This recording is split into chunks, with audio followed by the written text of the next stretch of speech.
Allah yang kita sembah adalah Allah yang sangat ahli membuat hal-hal yang mustahil menjadi tidak apa?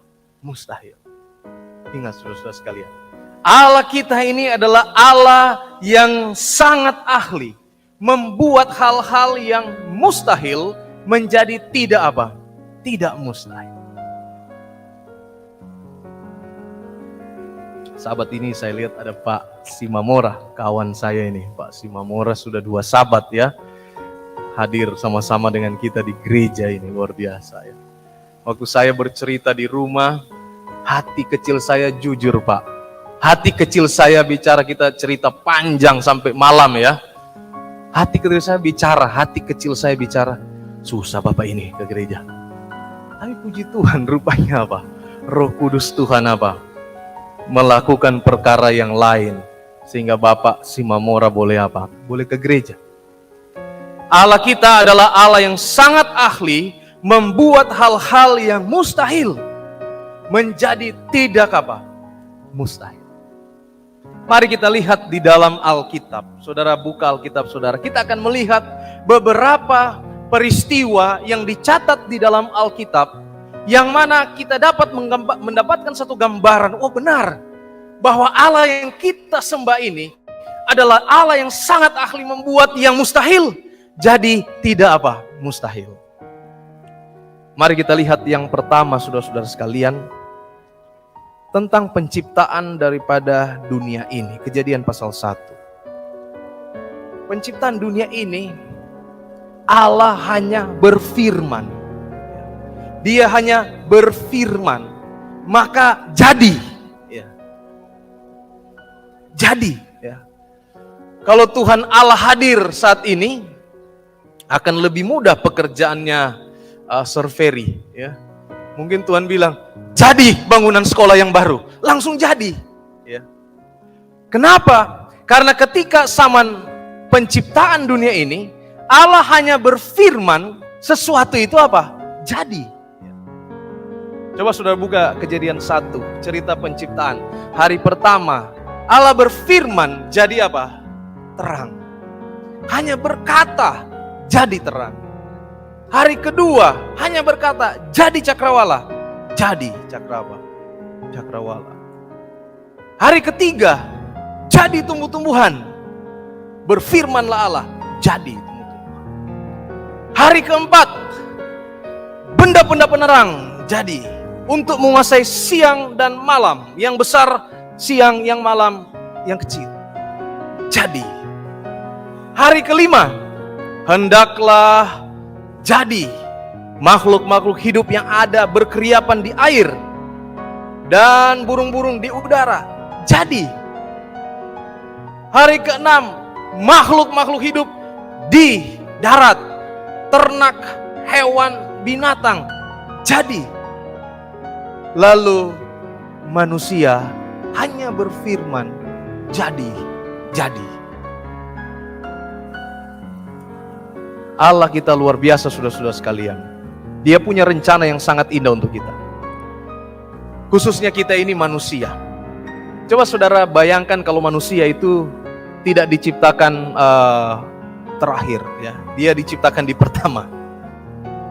Ya, maka gelap-gelap semua. Kejadian 1 ayat 1, bumi belum berbentuk, ya. Atau janganlah hari pertama, dia diciptakan di hari ketiga. Oh, masih kondisi gelap-gelap juga. Allah kita luar biasa, dia berfirman jadi, dan dia punya rencana istimewa untuk saudara dan saya, karena dia ciptakan kita di terakhir. Dalam arti kata, semua sudah jadi, baru kita manusia ini apa? Diciptakan, hadir, masuk. Bukankah ini ucapan syukur terbesar dari yang namanya apa? Generasi manusia. Semua sudah ada, baru kita apa? Diciptakan, jadi. Dengan kata lain, semua yang diciptakan ini adalah untuk saya dan saudara. Untuk kita nikmati, untuk kita hidup di dalamnya. Bukankah ajaibnya Tuhan kita menempatkan kita dengan begitu istimewa sebagai apa? Manusia. Mazmur 104 ayat 24. Ya Tuhan, sungguh banyak ciptaanmu. Sungguh bijak Engkau mencipta semuanya. Kebijakannya Tuhan di mana? Terutama untuk kita manusia. Semua sudah jadi, baru kita ini apa? Diciptakan. Yang berikut, Sarah melahirkan pada masa tuanya. Ini mustahil juga. Tapi sama Tuhan ini jadi tidak apa? Tidak mustahil. Kejadian 18 ayat 10. Sesungguhnya aku akan kembali tahun depan mendapatkan engkau, pada waktu itulah Sarah istrimu akan mempunyai seorang anak laki-laki. Ayat 18. Ayat 21. Kejadian 21 ayat 2 digenapi perkataan ini. Maka mengandunglah Sarah, lalu ia melahirkan seorang anak laki-laki bagi Abraham pada masa tuanya, pada waktu yang telah ditetapkan sesuai dengan firman Allah kepadanya.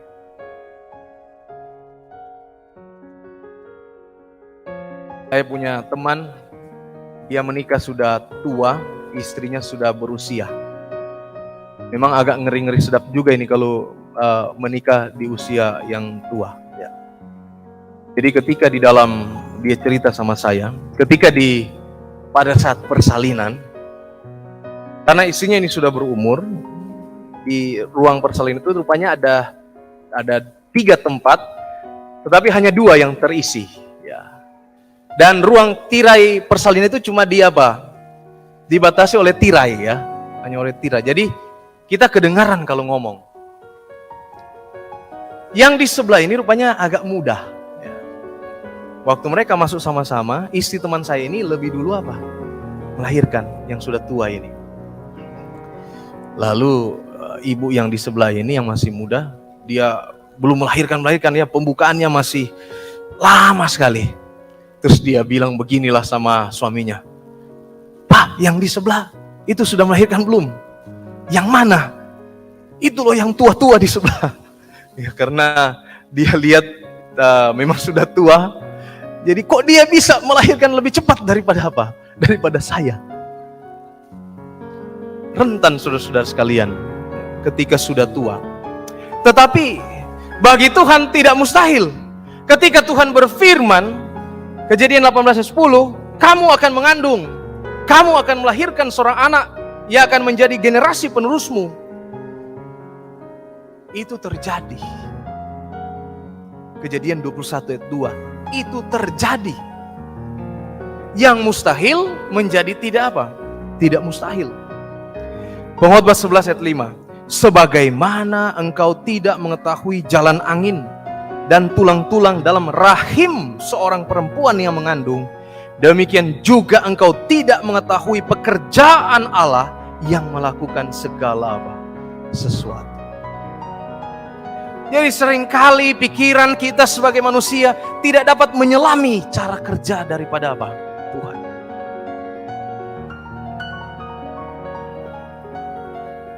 Yang berikut, semak duri menyala tapi tidak terbakar. Ini cerita Musa.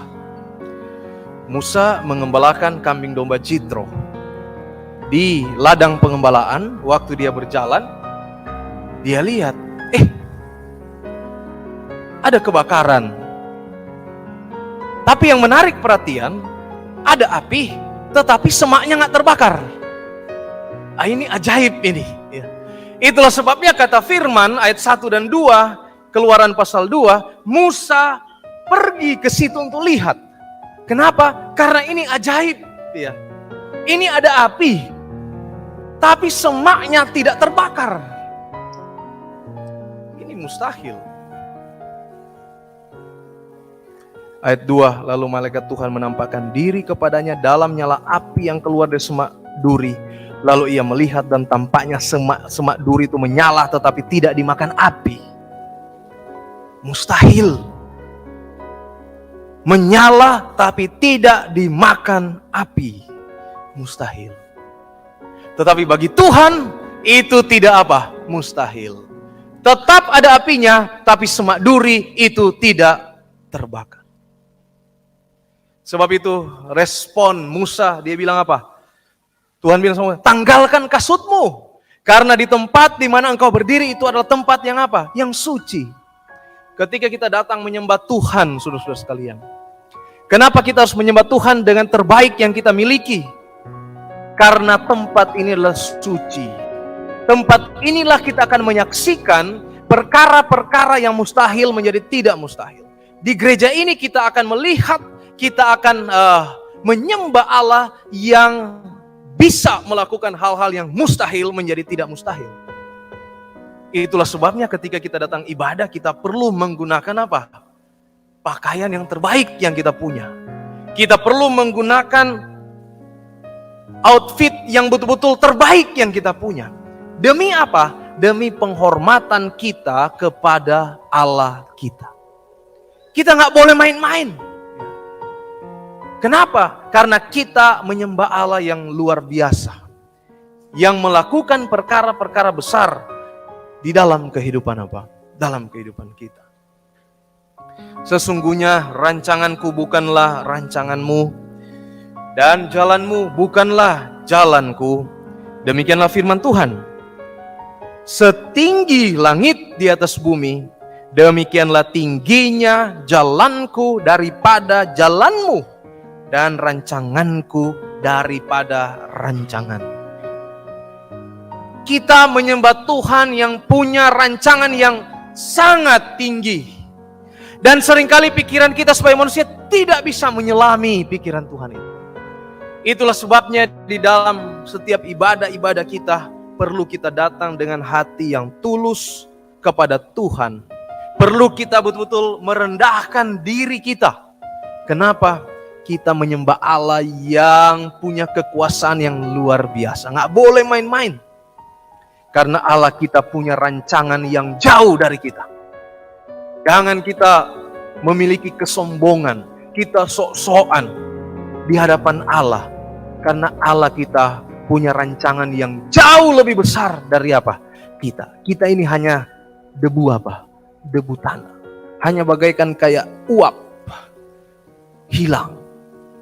Itulah sebabnya kita harus menyembah Tuhan di dalam roh dan apa? Dan kebenaran. Apalagi berikut. Tongkat Musa jadi ular. Sehebat-hebatnya dukun ya, sekarang ini mau pesulap merah, mau pesulap hitam, mau pesulap kuning, mau sebutkan aja warna-warnanya, nggak bisa bikin ini. Tongkat Musa jadi ular. Ini konteksnya apa? Konteksnya ketika Musa diutus Tuhan. Banyak argumen dari Musa sama Tuhan. Saya nggak bisa inilah, banyak argumen. Tuhan bilang, oh orang yang punya argumen ini harus dikasih apa? Pertunjukan supaya dia percaya. Tuhan bilang, apa yang ada di tanganmu? Tongkat, lepas itu. Lepas sama Musa tongkat itu, jadi ular, Musa lari. Ini fungsinya bukan untuk show, bukan. Ini fungsinya untuk membuat Musa percaya kepada Allah yang punya kuasa, yang luar biasa. Membuat yang mustahil menjadi tidak apa. Mustahil. Ayub 5 ayat 9, ia melakukan perbuatan-perbuatan yang besar, yang tak terduga, serta keajaiban-keajaiban yang tak terbilang apa banyak. Tangan kena kusta. Musa masih argumen dengan Tuhan. Tuhan mau yakinkan Musa lagi. Dia adakan perkara yang mustahil menjadi tidak mustahil. Musa, masukkan tanganmu ke dalam baju. Musa masuk. Keluarkan tanganmu. Musa keluar. Kaget Musa. Karena tangannya ini apa? Sudah kena apa? Kusta. Wah, kena kusta saudara-saudara sekalian. Tapi untung perintah Tuhan gak berhenti. Tuhan bilang, Musa, masukkan lagi kembali tanganmu ke pakaianmu. Masuk lagi. Keluarkan tanganmu. Keluar lagi. Normal kembali. Gak mungkin. Jadi mungkin kalau sama apa? selalu sama Tuhan. Lukas 18 ayat 27. Kata Yesus, apa yang tidak mungkin bagi manusia, mungkin bagi apa? Allah. Nggak mungkin bagi kita, mungkin bagi apa? Allah. Apalagi tulah di Mesir. Ya, tulah di Mesir dicatat dalam Keluaran 7 sampai Keluaran 11. Ada 4 pasal bicara soal tulah. Ini peristiwa tidak pernah terjadi sebelumnya. Air jadi darah, banyak kata keluar, nyamuk, lalat pikat, nyakit sampar pada ternak, bara, hujan es, belalang, gelap gulung. Ini nggak pernah terjadi sebelumnya. Demi supaya bangsa Mesir ini sadar akan hadirnya umat Tuhan yang akan keluar ke Kanaan untuk beribadah pada Tuhan. Tuhan adakan perkara yang mustahil menjadi tidak apa? Tidak mustahil. Pengkhotbah 3:11, ia membuat segala sesuatu indah pada waktunya. Bahkan ia memberikan kekekalan dalam hati mereka. Tetapi manusia tidak dapat menyelami pekerjaan yang dilakukan Allah dari awal sampai akhir. Tuhan berbuat indah pada waktunya. Tapi kita manusia nggak bisa menyelami cara kerja daripada apa? Daripada Tuhan. Menyeberangi Laut Tiberau. Bangsa Israel dalam mereka keluar setelah tulah-tulah yang tadi, mereka keluar pergi ke Kanaan. Firaun kejar. Tibalah di depan ada Laut Tiberau. Tentara Firaun di belakang. Orang Israel gak bisa lari kemana-mana. Orang Israel mulai bersungut. Di mana Tuhan? Ya, seperti kita, kalau ada kesulitan kita bersungut. Di mana Tuhan? Tuhan adakan perkara besar. Mustahil jadi tidak mustahil. Mustahil, saudara-saudara sekalian. Laut bisa terbelah. Ya, laut terbelah. Dataran di tengah, orang Israel jalan di sana. Hanya lewat instrumen tongkat Musa. Apakah tongkat Musa yang berkuasa? Bukan. Itu instrumen Allah. Tuhan yang punya apa? Yang punya kuasa. Dalam kondisi sulit, pertolongan bukan dari mana-mana. Pertolongan datangnya dari mana? Dari atas. Seperti bangsa Israel ini. Yang mustahil menjadi tidak apa? Tidak mustahil. Allah kita adalah Allah yang kita sembah adalah Allah yang sangat ahli membuat hal-hal yang mustahil menjadi tidak apa? Mustahil. Allah kita Allah yang sangat ahli membuat hal-hal yang mustahil menjadi tidak mustahil. Mana Sabat? Mana? Keluaran 16-19. Setiap pagi mereka memungutnya tiap-tiap orang menurut keperluannya. Tetapi ketika matahari panas, cairlah itu. Ada persoalan. Waktu bangsa Israel keluar dari tanah Mesir menuju ke Kanaan. Dalam perjalanan sepertinya makanannya bermasalah. Sepertinya amunisinya ini payah. Lalu sorga bikin apa? Pemeliharaan untuk umat-umat Tuhan. Tuhan bilang sama Musa, suruh bangsa ini tiap pagi benar, sebelum matahari terbit, pergi cari itu apa? Makanan. Bangsa ini keluar, lalu mereka mulai cari, bawa tempat cari. Mereka lihat, lalu mereka bilang, apa itu? Apa ini? Apa ini? Apa ini? Itu sebabnya namanya apa? Mana. Karena mana artinya adalah apa ini? Muncul dari keraguan-raguan manusia. Apa ini? Tuhan sudah bilang ini makanan. Masih bertanya apa ini? Muncul dari keraguan-raguan. Apa ini? Apa ini? Mereka punggut. Muncul aturan Tuhan. Hari Jumat ambil 2 kali. Karena hari Sabat nggak ada mana itu. Musa sampaikan sama bangsa ini. Umatku, hari Jumat ambil 2 kali. Ambil 2 porsi. Karena besok hari Sabat nggak ada itu apa? Nggak ada itu mana. Umat ini pergi, ambil 2. Dan betul, besok Sabat ada yang coba-coba mungkin pergi cari ya. Dia pergi cari, nggak ada ya. Nggak ada. Minggu depannya, ada yang hari Minggu. Dia bilang, supaya Senin saya nggak pergi cari lagi, saya kumpul hari Minggu. Ya, hari Minggu dia ambil banyak-banyak untuk kumpul hari apa? Buat hari Senin. Pikirnya yang hari Jumat, firman hari Jumat berlaku untuk hari Minggu. Hari ini, hari Senin, busuk itu apa? Mana? Busuk, saudara. Ada yang pergi, dia ambil banyak-banyak, serakah dia. Dia kumpul banyak-banyak, anggotanya cuma 4 di rumah tangganya, dia ambil untuk 8. Anggotanya cuma 2, dia ambil untuk 4. Serakah ini orang ini.